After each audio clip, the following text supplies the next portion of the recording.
So if you are considering getting a Siberian cat for allergy purposes, this video is for you. Like it, share it, save it.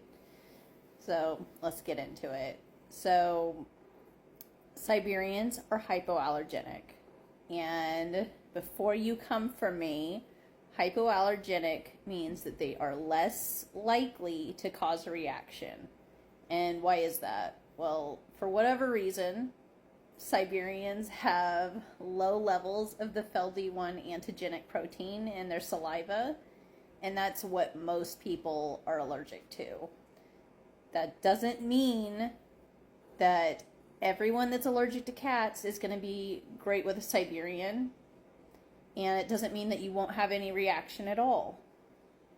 But, in my experience as a breeder, a lot of people do really good or they have no reaction to Siberians.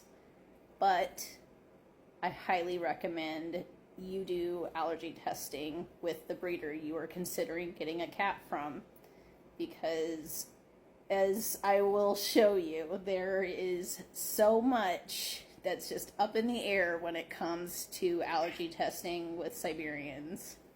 So one option that I did, because I was looking at a breeder that was out of state, was that I did a fur sample. My husband was highly allergic to cats.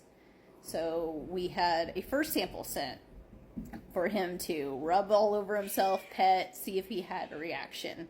And that is a decent option, especially if your breeder is out of state.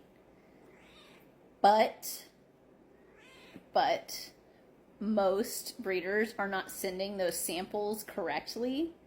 I'm a professional cat groomer, and I actually sell my cat hair to pharmaceutical companies to make allergy shots for cat allergens, and they have very specific requirements on that hair so that it preserves that allergenic protein. So the hair's supposed to be kept in the freezer until you send it, and ideally they want it like ASAP to keep that allergen preserved on the hair. Most breeders aren't doing that.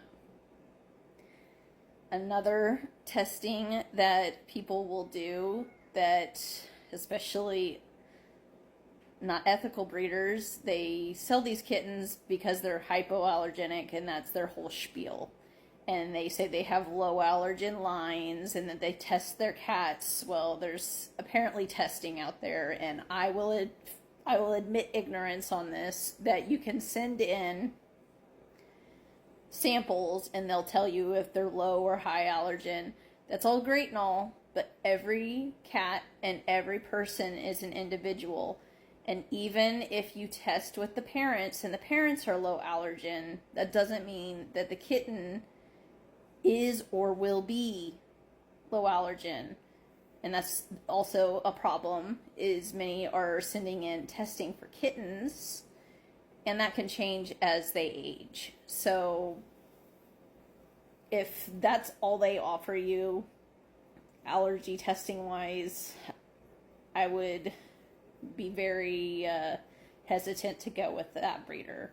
I'm always going to recommend a breeder that does health testing, but they should be very hesitant. They should be very cautious if they know that you have a cat allergy.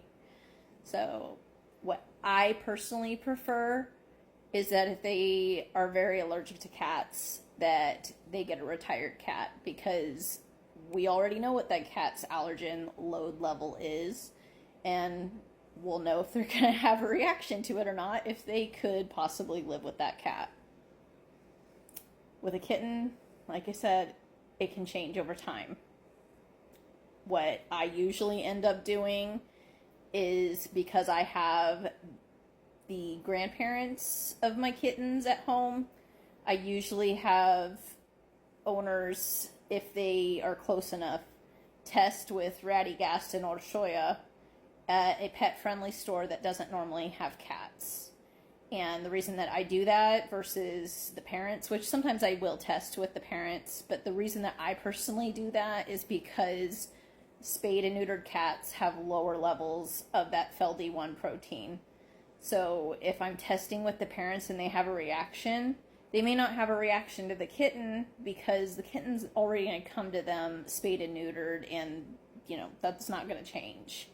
So I test with a related, very closely related line, and we have a better guess if they're going to have a reaction. But I have also tested with the parents, and that to me is one of the best ways that I can do it. And I have unfortunately had people that they had a reaction, and thankfully they tested at a pet store with, you know, a closely related cat, and they had a reaction there. And we knew and we were prepared for a reaction, and they didn't bring a kitten home and break their own heart and the kitten's heart that they couldn't keep it.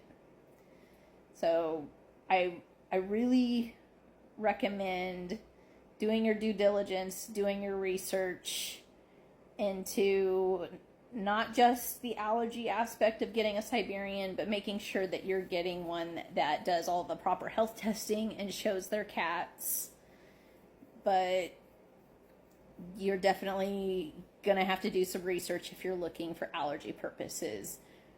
I will have to say there is a food nowadays that is on the market, and it's supposed to be awesome for reducing cat allergies.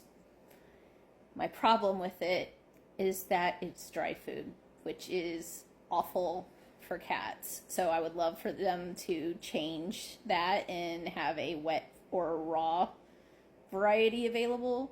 The science behind that food is that it's made with egg whites that come from chickens that were exposed to cats.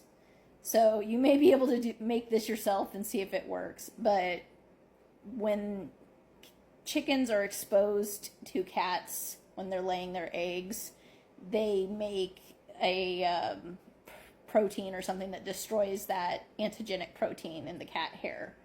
So that goes into the eggs, and so that's what they're putting into that. I think it's called Live Clear food. That's what is causing that food to make that cat allergen protein go down. But like I said, my problem with it is that it's dry, which is awful. So I don't feel like that should be somebody's plan to have a Siberian or a cat, is to feed them that food, at least not currently when it's only available, as far as I've seen, in dry. I could be wrong, but from my research into it when it came out, it was dry.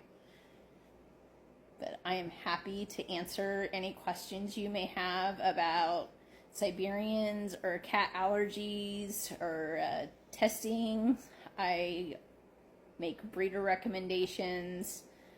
I love this breed and I want to protect this breed, and it's something like that I am very thankful that they have this trait, but at the same time, it's a double-edged sword. It is the reason that I worry about my breed. It's the reason that backyard breeders become involved with my breed. And these amazing cats have been here since 1200 AD, and it's our job to protect them. And the way I protect them is to breed ethically. The way you can protect them is by only getting your cat from an ethical cat breeder.